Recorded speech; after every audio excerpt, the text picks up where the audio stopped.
Good afternoon. Welcome back to the channel. Today we're going to show you guys how to rebuild a power steering pump for an NA Nissan 300ZX. 90 to 96 model, that is. I don't know how much different Z31 is, but I'm sure it's probably about the same gist of how to repair the pump. Here's a kit that we actually already used. This one came out of an OEM pump. These are all the pieces that we changed. I thought I was going to be changing the bearing because of what it came with in the seal kit. It's actually not a bearing. This is actually a seal, and I don't feel comfortable putting that in place of a bearing. That just sounds like problems. But since we did already do this pump and pretty much made it brand new, we now know how to do this so we can relay the information to you guys much more easier. Please disregard the mess on the bench. I will clean it up a little bit before we start, but I've got like 18 projects going on.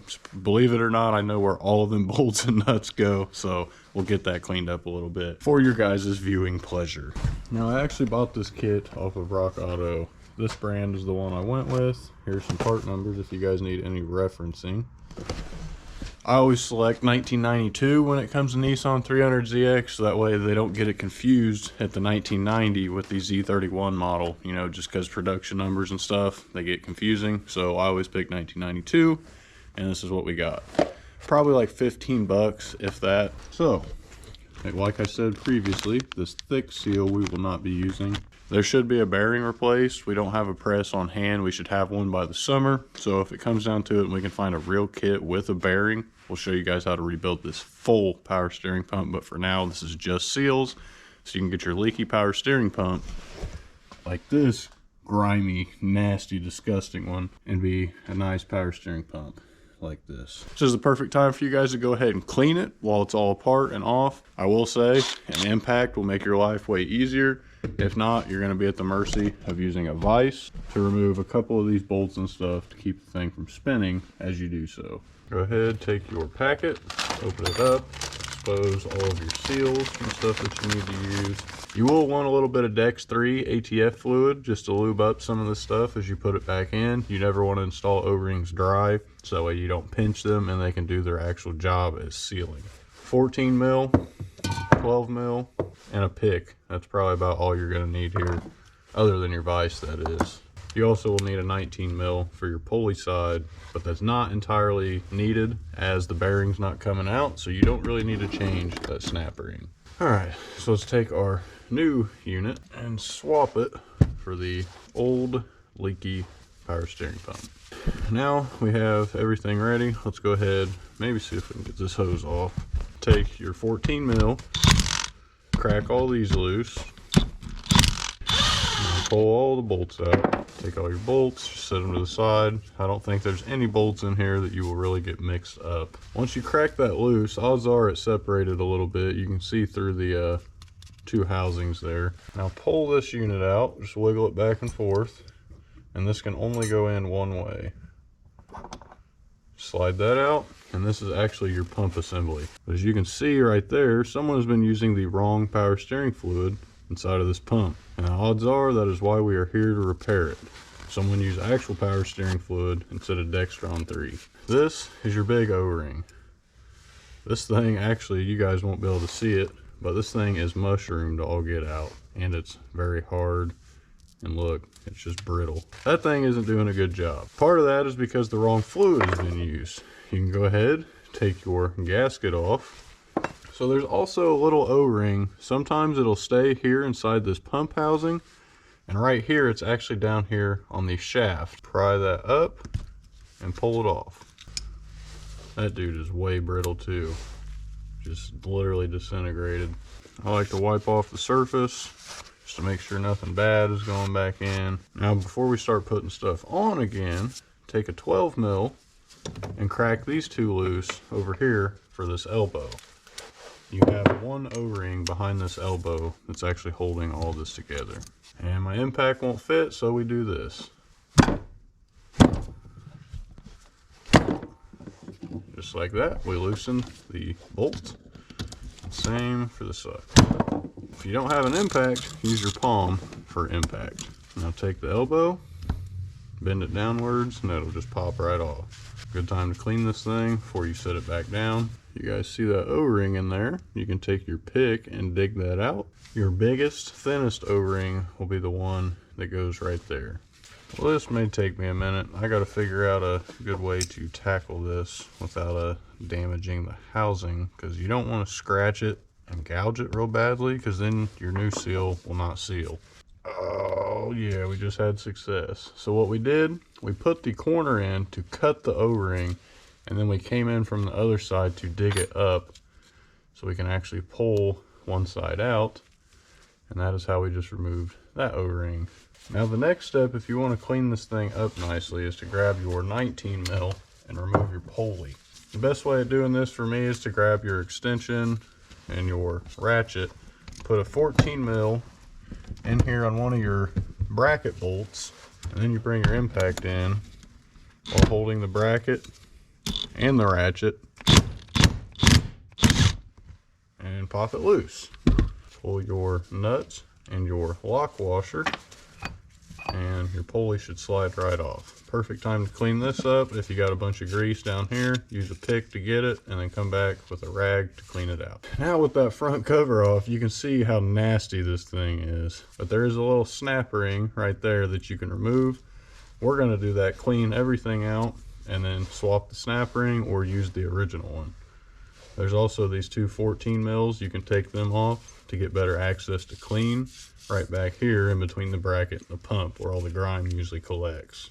Don't lose this washer. It'll be all wavy. It's actually in the middle here on the end of this shaft that'll actually meet up against this pump part right here. So keep that clean and out of the way. Now take your pump and clean it as you also desire. And well, this is about where we are now. If you remember previously, this thing was absolutely filthy. This is something I did notice doing this along this time around. This fitting that your banjo bolt threads into, sorry the GoPro's rocking, let me fix that. Well, if you can see there, there's actually an O-ring on the end of it, and I'm actually starting to think that that is where the other O-ring goes that we didn't use in our last kit. Take an adjustable wrench, or actually a socket that's the correct size, and you can pop this dude out. If I had to guess, it's going to be almost an inch socket, just like the banjo bolt. But now everything other than the front here is probably as clean as it's been in the past 20 years. If you can't tell how dirty this is, we're actually going to change some of our rags out so we don't keep contaminating everything around here. Now, if you so desire to pull this front part off, you're going to need some snap ring pliers. Now let's take our snap ring pliers. Got this set at Harbor Freight, Icon set. Now remove that snap ring. Now you have access to the bearing. Now this is where you would usually press it out and change the bearing itself.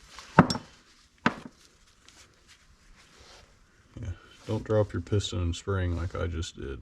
But I'm just going to clean this bearing face. Hopefully nothing goes in or out through it. I don't believe the bearing actually seals the pump, but then again, you just never know. Now we have that about as clean as it's going to be. Let's go ahead and just reinstall the snap ring, and we'll go ahead and use the new snap ring just because. Oh, looks like my glove just ripped. What a shame. Now if you put your snap ring in, push down on it in a couple spots just to make sure it's seated. Sometimes it'll get stuck. I'll be the first one to say I really don't know of any actual torque specs to throw this all back together. So if I do find them, I will put them in the description down below for you guys. So if you see you've got a little ring on this tag right here, that's because it's been up against this part for who knows how long. So you actually mount it just like that. This part is going to be on your banjo bolt side, and we'll start to reassemble this thing now that we officially have it all cleaned up. Now with the bracket on, center it up, and snug it up. I just give it a click or two so I know that it's seated. We actually have leverage away from this spindle right here, so we can actually remount the pulley like so. While I know this isn't that crucial, I always like to look on my washer to see where it's been making contact with the pulley, because usually on the pulley there will be a slight mark where it has been digging into it. And I like to try to match that like so, and then reinstall your nut. Now you have to do your socket method again right here, where you trap this like that and take your 19 mil and snug it up. Oh, that was the worst thing that could have happened. Wow, and it just missed my jacket too. Don't know how well you guys caught that, but we just flicked our whole cap of transmission fluid. Now that your pump is put back together, flip it back upside down. Make sure you have no debris or dirt inside of your power steering pump. I prefer something like a microfiber towel, as the blue towels leave back all kinds of little dust particles and remnants. Now that that's cleaned up, let's take our ATF. First and foremost, we're going to take the big O-ring here, lube it up with some ATF. I like to get it everywhere, inside and out of the O-ring, like so. And then place your O-ring down in the pump. You want to do it now instead of when you put it on this housing to put it together, or the O-ring will fall out and you'll risk smashing it in between the housings. Also a good time to clean your mating surfaces of any debris. Take your double sprung washer, dip it in some ATF, get that coated nice and evenly, and then place those two washers down inside the pump. And you should center them up around the pump shaft. Take your metal gasket, big ring goes here, and fluid actually flows through this one, so you want to leave that one open. It looks like it could go either way, but this is the way you want it. Now you want to take your smallest O-ring here, dip it in some ATF, get it all lathered up, and then install that O-ring right down here inside of this pump housing. Now it's time to reinstall your pump itself. I like to use a little bit of ATF right here, just to lube it up going in, make sure it's all free of debris, and then take your housing, slide it down the shaft. There's two little alignment pins on the side that it's kind of hard to goof up. Now you more or less just have to move the pump to get that gear to center so you can close it together. So if it's not working, just lift it up slightly, angle it, try to get that housing gear to change, and at the same time you can also spin the pump to spin the rotor shaft itself to get it to seat. Now, this is what happened last time. I'm only doing this to show you guys so you don't freak out. This is your pump, and these fins are what actually move the fluid.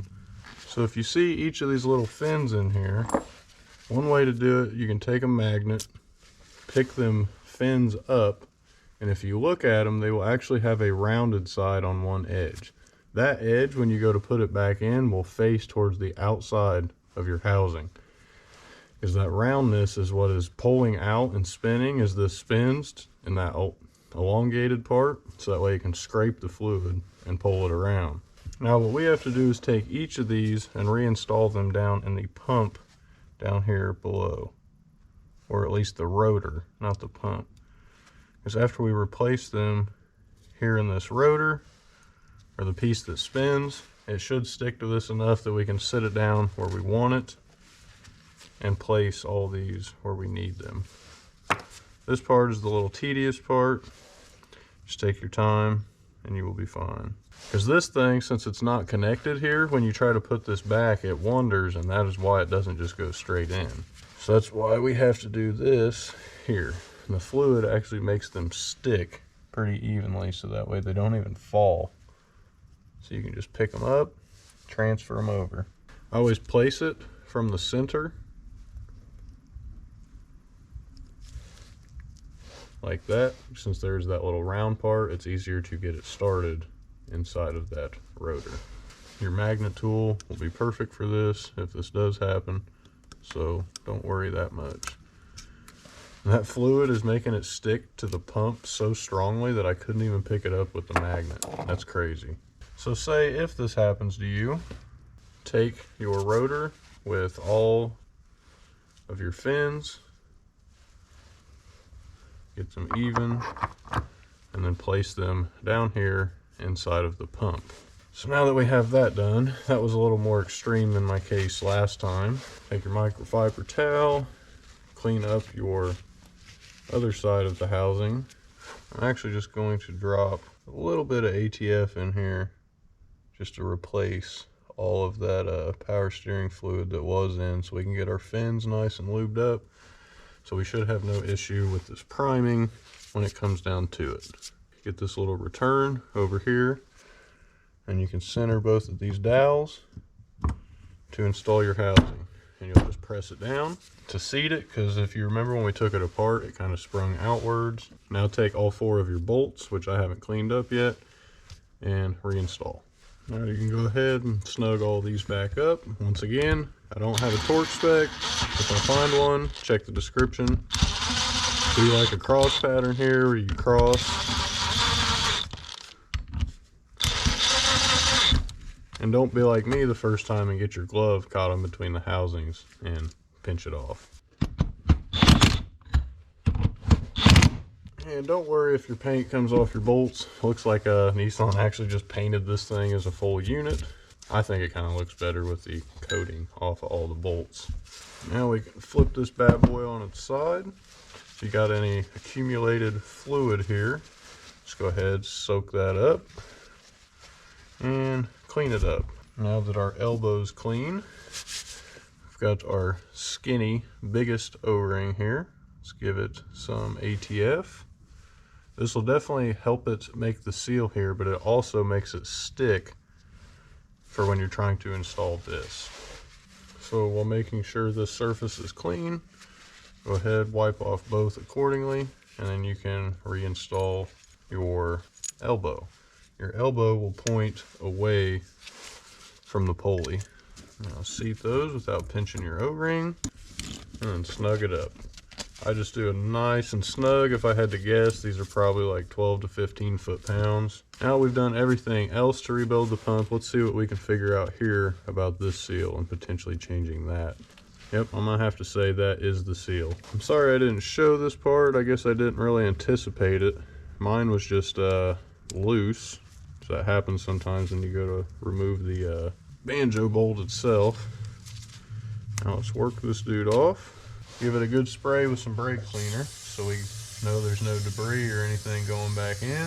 Just take your O-ring, lather it up in some ATF. I really don't think this one's necessary, but whatever to help it get down without damaging it per se. We now have our O-ring replaced on our banjo fitting. Place your spring back in the housing. Make sure that piston's nice and clean. Give it a little bit of coating in the ATF, and then drop that piston down. Now push your banjo fitting back in and slowly tighten it. Now, as I've said before, I don't know this torque spec here, but I will place it in the description as needed. So now this is the only thing we haven't used. So if I had to guess, potentially this seal sits behind the bearing. That's just a guess to keep fluid from leaking through the bearing, but I don't really know. We'll find out once we get a press. But really, that's about it to rebuild your 1990 to 96 Nissan 300ZX power steering pump. Well, I hope all of you guys are fairly comfortable on taking this challenge on yourself. Let me know in the comments below what you guys think about this kind of style of video, where I just kind of fix you up, let you watch, and show you step by step. I know I can't always do that because it's not practical. I hope that this is a good style for you guys and you enjoy it, and it actually helps you visualize and to do it a little bit more yourself. And I'm glad I actually had a worst case scenario happen here when I showed you guys instead of what I did earlier, so I can show you guys kind of how to go about that and not freak out. But this is actually going to wrap up the video, you guys. Hope it helped. Hope you guys get that power steering fixed and get that squeal to stop. And let's keep these things on the road. Don't forget to drop a like and subscribe down below so you can stay tuned for more DIY or how-to content, or just Z content in general. We'll catch you in the next one. Peace.